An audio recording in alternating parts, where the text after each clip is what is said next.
జానకి గారు ఒక మేటి గాయని మన తెలుగు రాష్ట్రాల్లో పుట్టమ్మని అదృష్టంగా భావిస్తున్నాం. వారు మాకు వేములవాడ దేవస్థానం ప్రోగ్రాంలో మంగళ్య షాపింగ్ మాల్ ఇప్పుడు దిల్సుఖ్ నగర్ మెయిన్ రోడ్ లో జూలై 17న గ్రాండ్ ఓపెనింగ్ వచ్చారు. ఆ సందర్భంలో వారి విషయాల గతం గురించి మాకు చెప్పడం జరిగింది. వారి సిరిసిల్లో కొంతకాలం 1937-35 సంవత్సరాలు ఆ ప్రాంతంలో ఇక్కడ ఉండేవారు. మరి చాలా చిన్న వయసు.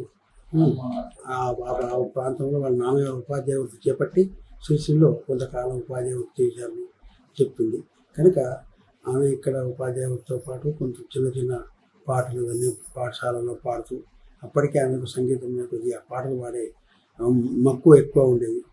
మంచి గురువు వద్ద సంగీతం మీద ఇష్టం లేకున్నా పాటలు బాగా పాడేటువంటి ఒక కోరికతో మా తాతగారి బలరామయ్య శాస్త్రి గారి వద్ద కృష్ణా జిల్లా వడాలిలో కొంతకాలం పాటలు అధ్యయనం, సంగీత అధ్యయనం చేసింది.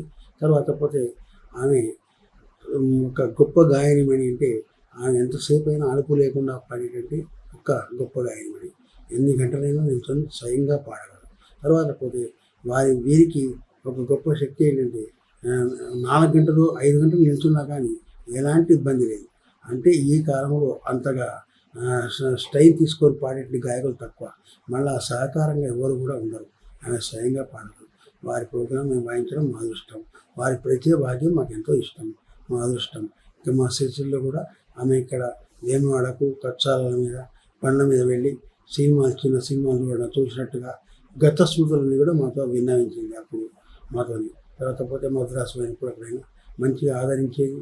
మరి వాళ్ళ ఇంట్లో మేము ఆతిథ్యం పొందేవాళ్ళం. జానకి గారితో చక్కగా ఎప్పుడు నవ్వు మొహం, ఎవరితో మాట్లాడినా ఆనందాన్ని పంచుకొని మాట్లాడే రకం.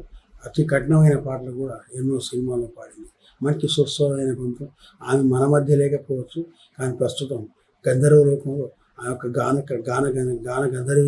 గంధర్వునిగా గాన కన్యగా అక్కడ దేవతలకు సేవలు అందిస్తూ ఆమె అమృత గానాన్ని అందిస్తుందని నమ్ముతున్నాను.